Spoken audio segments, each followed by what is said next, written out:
Georgetown Institute, in which they both collaborated, that their friendship could grow and come closer and closer together. And of course, later on, John Haughey became a Lonergan Fellow as well, an extraordinary man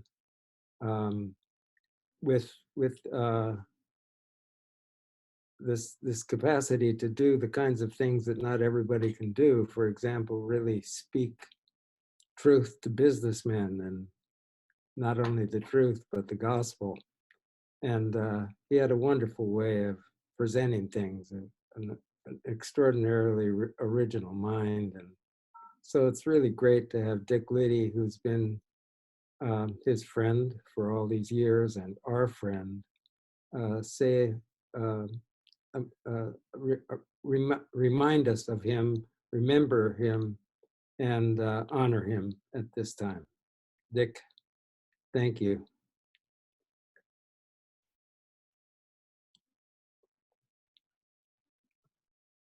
Thanks, Fred, very much. Can you hear me? Yes, we can. Good. I'm delighted to speak about John Haughey today.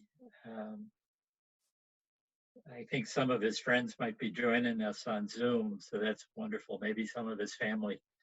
But I'm grateful to you and to Sue for this invitation. And of course to Pat Byrne, who was, all of you were dear friends of John, and Kerry Cronin. And I'm grateful to Mary Elliott for organizing this today. So I can't see my own picture here, so let me see if I can figure that out. Anyway, it's not important, but Liddy, I think if just going to show up. The top right corner. Oh, there you go. Am I okay? Yeah, you look, yeah, we see you. Okay. There's a little picture of John Haughey here, his card.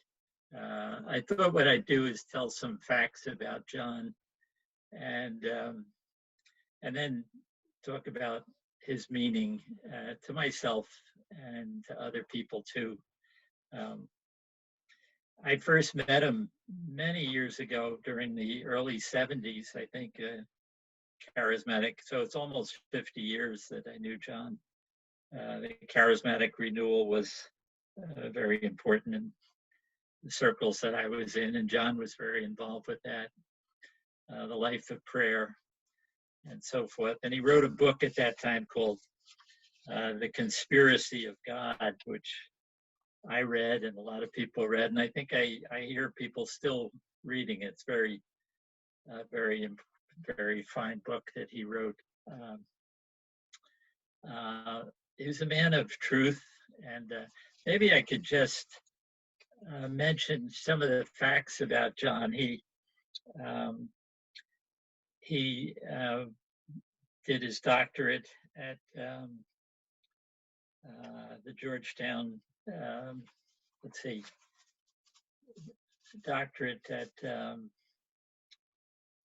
the Georgetown University, and then he was a fellow at Yale Divinity School, and then he became the associate editor of America magazine, and then a senior research fellow at Woodstock Theological Center. And through the years, he had positions like visiting professor at a number of universities, Loyola Chicago, and the Weston School of Theology, John Carroll, Marquette, Boston College, and Seton Hall. He spent time at Seton Hall. And as Fred mentioned, I had a lot of contact with him when I was in Washington at the Woodstock Theological Center. Let me just read some of the titles of his books, because I think the titles of his books give a bit of a flavor of John. An early book he wrote in 1973, The Conspiracy of God, which I just mentioned, The Holy Spirit in Us. And then several years later, Should Anyone Say Forever? on making, keeping, and breaking commitments. And then a book 2 years later, The Faith That Does Justice, examining the Christian sources for social change. A number of other books, but then, as someone mentioned, as Fred mentioned, he wrote a book called The Holy Use of Money, Personal Finances in Light of Christian Faith. And then a book that I just found on my shelf just now, Converting 9 to 5, A Spirituality of Daily Work. And then in the year 2002, Housing Heaven's Fire, The Challenge of Holiness. And then in 2009, Where is Knowing Going? The Horizons of the Knowing Subject. So he had all these cute names. I mean, they're catchy names for his books. Where is Knowing Going? And just a little thing about that book, at the end of it, he talks about a religious service at Duke University that he had attended.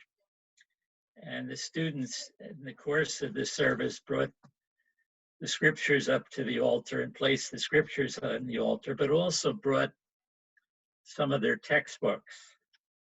And one brought a compass from mathematics class. And he said it was really a wonderful experience of linking the holy with daily life. There's another book he wrote. I think altogether he must have written 15 or 17 books. I think Pat Byrne collaborated with this on this book, In Search of the Whole, 12 essays on faith and academic life.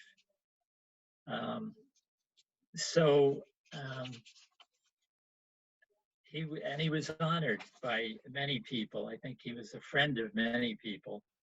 In 2010, the Catholic Press Association of the United States and Canada gave him the Catholic Book Award in Education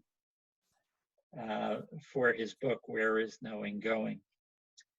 And then the National Association of Catholic Colleges and Universities gave him the Monica Hellwig Award for outstanding contributions to Catholic higher education. That was in 2007. So anyways, those are some of the facts of his, of what he wrote and what he did and what he thought, just sort of the external facts, you might say. But I would say that I put down a few characteristics of him. And let me just mention those. The first one I put down was that he was ornery. You'd call him on the phone and you'd say, John, how are you? And he'd say, I'm underrated. And very candid. And sometimes perhaps too candid. And outrageous. And yet he was always questioning. He was always seeking. He was always searching. And he was in love with life. And he loved the people at Boston College. He loved the Lonergan community at Boston College. I don't think he ever saw himself as a quote unquote Lonerganian. I think Fred or Pat told me one time, he said to the two of them, you Lonerganians, and they said to him, what do you mean you? He was, by nature, he questioned, he sought understanding, he sought to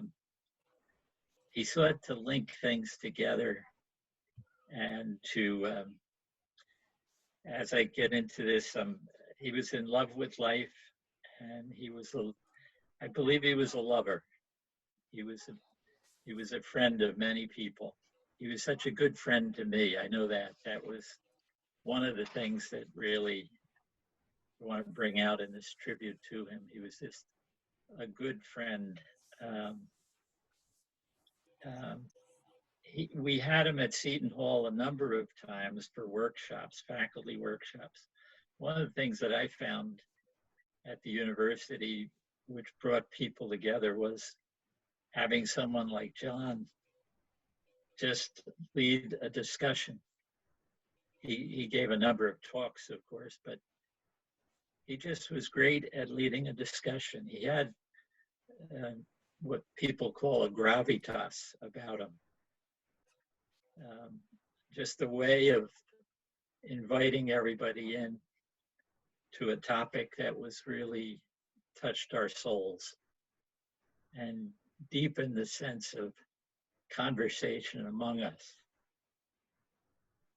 So in giving a tribute to John, you can talk about all the books he wrote, but I think the books led to a spirit of friendship. He was a father to many people, I think. He was a fatherly presence to me, a spiritual director, confessor. I know he was that to a number of men and women. He led the spiritual exercises of St. Ignatius in a very beautiful way and invited you into the spirit. I think he would exemplify Cardinal Newman's, St. John Henry Newman's remark that we each have the same secret and we tend to keep it to ourselves. And that if we were able to really be candid and open and with each other, I think we would find that the dying and rising and the gift of the Spirit of Christ would be much closer to us. So John he moved from intellect to heart in a very beautiful way. He was very ecumenical, friendships with people of other communities. And the last thing I want to say about John, and I'll just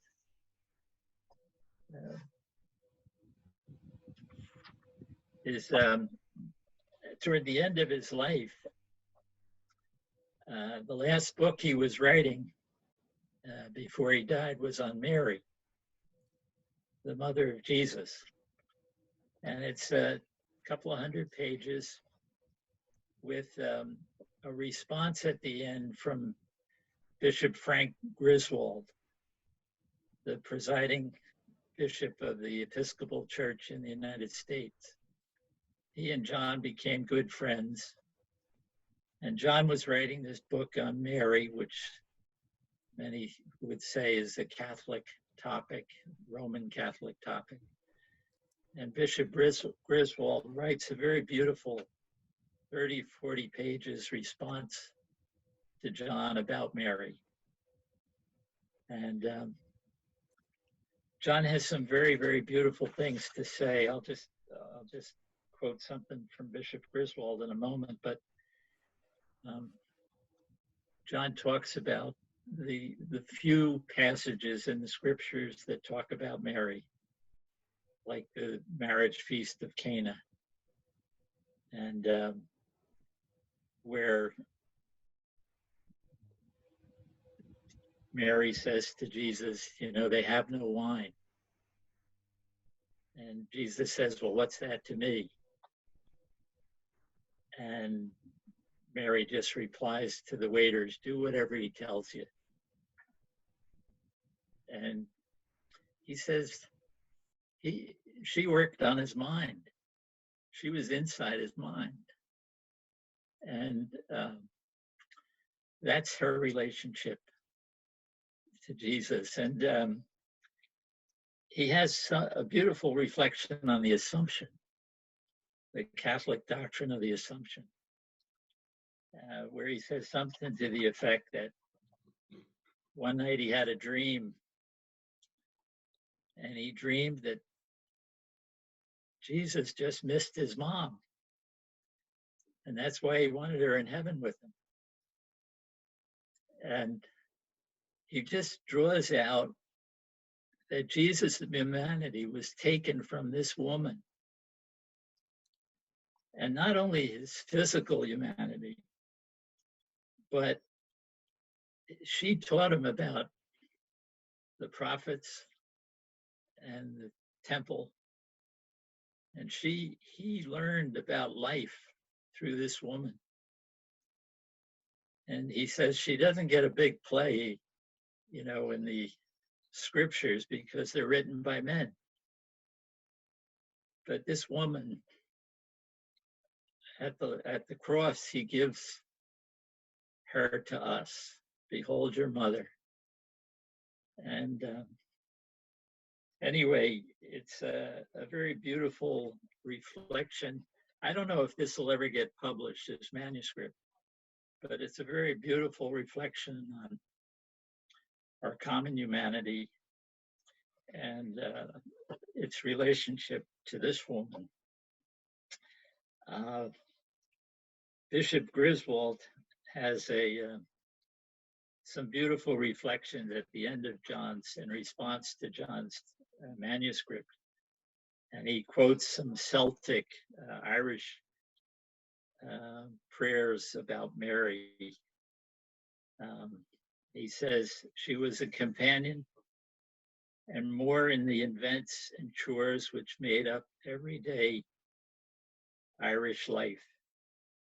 Bathing my face in the morning, as Mary bathed Christ in the rich milk of Egypt. Then stoking the fire, I will raise the hearth fire as Mary would. Making butter, come thou Mary, mother mine, hasten the butter on the cream. Covering the fire at night and blessing the family. I am smoring the hearth as Mary would smore. The encompassment of bride and Mary, on the fire and the floor, and on the household all. Who is on the lawn without? Fairest Mary and her son. And Bishop Griswold said, I love the image of a mother looking out of the window at dusk as she tamps down the fire and suddenly sees Mary and Jesus standing on the lawn. And then he finally, Bishop Griswold, in response to John's text, says this: a good friend with whom I was talking about Mary and what I was writing said that she thinks of Mary as a mother who, after you have fallen asleep, creeps into your room and gently adjusts the covers to make sure that all is well before she tiptoes out again and shuts the door.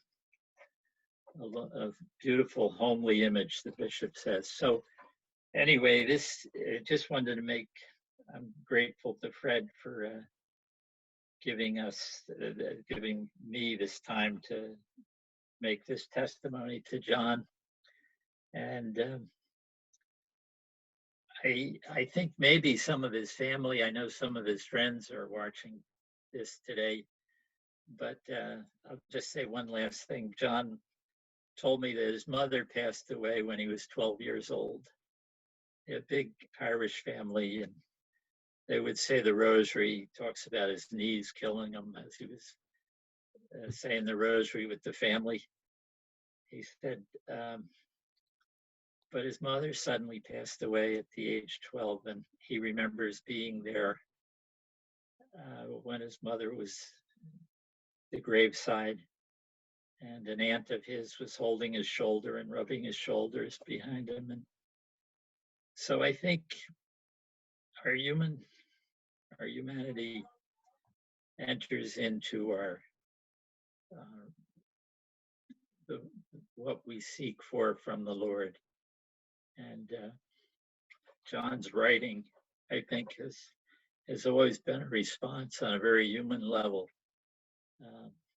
to these big questions that Father Lonergan pointed us all to. And so anyway, I would be happy if Fred or Pat had anything to contribute about John Haughey. Thank you. Thank you. Well, I just came across I think it was a little folded up pamphlet in which John Haughey was featured. And the quote they used from him was, "When I ask the students in my class about their religious life, all the Protestant kids talk about their relationship to Jesus. And all the Catholic kids talk about their relationship to the church. So I have to wonder, were the Catholics inducted into churchianity, whereas the Protestants were inducted into Christianity? Those are the types of observations that he was so great at bringing up. And his formulations, of course, are always just priceless. And so I think he was so open to figure out, as you pointed out in your drawing attention to Mary, how he could just home in on the very central thing, and how you mentioned so beautifully that it had so much to do with the humanity of Christ. And I think we're just so blessed to have gotten to know the humanity of John. He was really one of a kind, as far as I could tell. And Pat and I probably remember very well his recounting of when he got going on the charismatic movement, and what a difference it made to his life. And I think you could almost say it got him out of churchianity into Christianity. I think that's the way he talked about it. He really emphasized the transforming character of that experience, which he shared with you, Dick. So thank you very much for your tribute. One of the first times I heard John speak was at a charismatic convention in Atlantic City in the early 1970s. And he was given a talk to about 5,000 people. And the talk consisted of a critique of the charismatics. And he said to me later, he said, it's like being a skunk at a picnic. He said, he was that kind of a guy. He'd raise questions, he'd be critical, yeah, but always in a good way and in a loving way. You know? So. That's true. That's really true. Pat, were you gonna say anything? Because you collaborated with him on that closely. Yeah, I've known John for about 15 years, I guess. I met him before, but I really got to know him on the venture that he started, Dick Liddy and Bill George and Cindy Crysdale and Mike Stebbins and Gap Lobiondo and who am I forgetting that was in that group? They pulled us together over the course of a couple of years to help him write a book. This is a funny story. So we would get together several times a year, and he would kind of set the agenda, and we'd kind of talk freely and openly about all kinds of things. And it was all recorded, and this was going to then be edited into a book. And I actually did some of the editing on an initial draft of it. And then about 6 months later, this book comes out under the authorship of John Haughey that has nothing of any of the editing that any of us had been doing, or any of the, all the ideas, I suppose, that we had been sharing got into it, but all went into his head and came out in this this book, when I thought that we were doing a collaborative effort, this was a collaborative effort under John's osmotic absorption, I guess. And it was wonderful. But it's just not what any of us thought we were doing initially. Willie, what's Willie's last name? Willie Also, Walsh. Willie Walsh is on that too. Deal. But what was that phrase that you said when you would ask him, "How are you, Dick?" What did you say? Oh, underrated. Underrated. Yes, I got that response every time I asked him, "How are you?" And he was a great leveler in the sense of cutting all the over seriousness about anything out, and a great sense of humor. But as Dick and Fred said, a profound follower of Jesus, a wonderful human being, deeply sensitive to the people around him. Also had his antennae out for BS, and not suffering fools lightly. I just came to admire him and like him a great deal. I think it was a great friendship and a great. I learned a lot from him, and I miss him.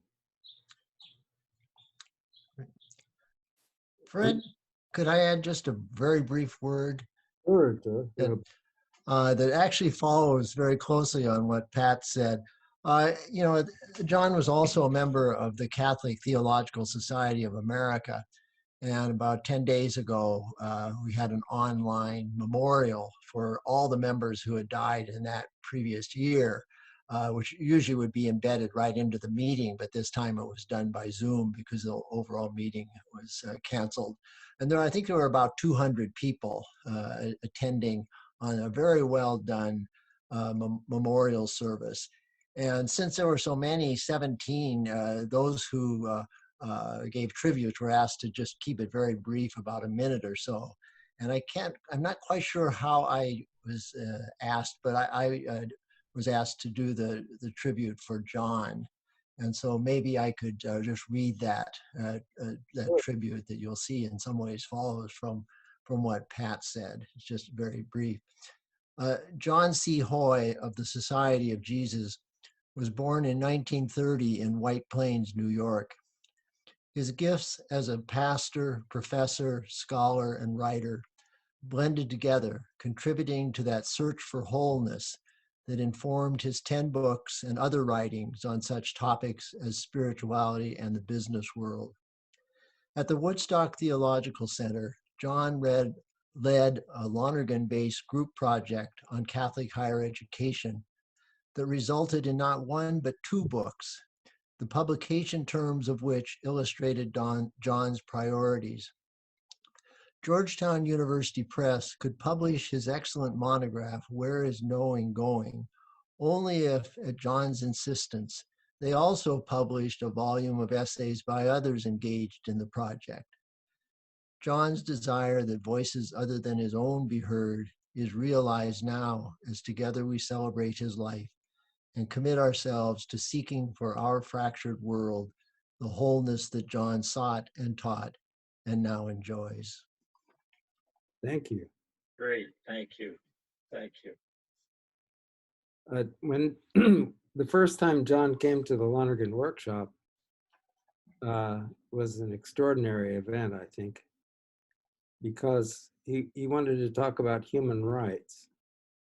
And those of us who know the tradition of when the beginning of talking about rights rather than duties, as the pre-modern tradition had done, made you wonder about rights, since they were always in a certain sense self-centered. So you hold your rights against other people, so to speak. But his idea was, why don't we ground rights in the self-transcendent structures of human consciousness? And I thought that was really just an amazing thing. And I'm sorry it hasn't been carried out. And and adopted by more people who speak about rights. But it was really based on self-transcendence rather than selfish, on being together with others rather than being concerned simply with your own individual happiness. So I'll never forget that.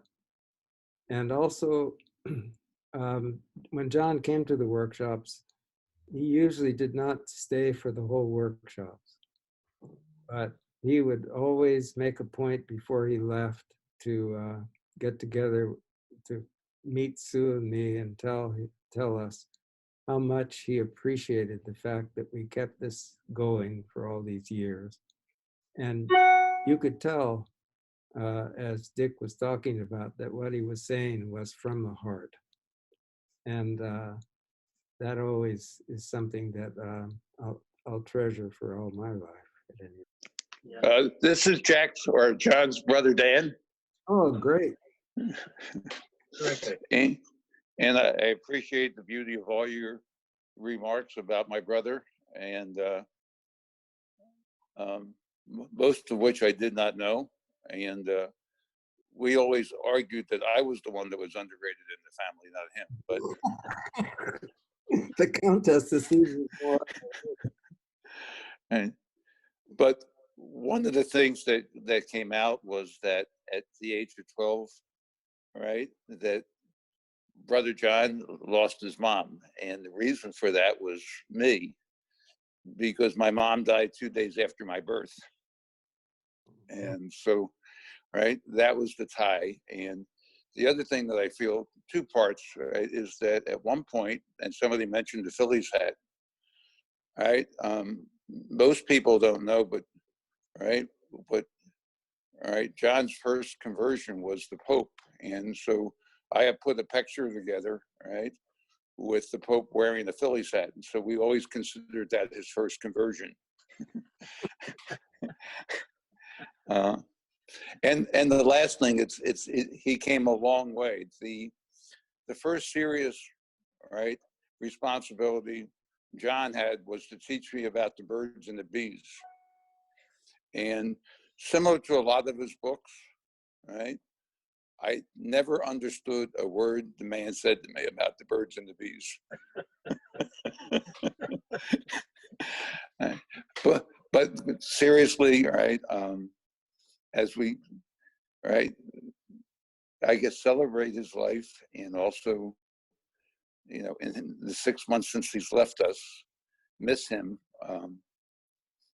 It's wonderful to hear each of you share your experiences, and they all go to the heart that you speak of. So thank you very much. Yeah, thank you. Thank you. So great you shared with us.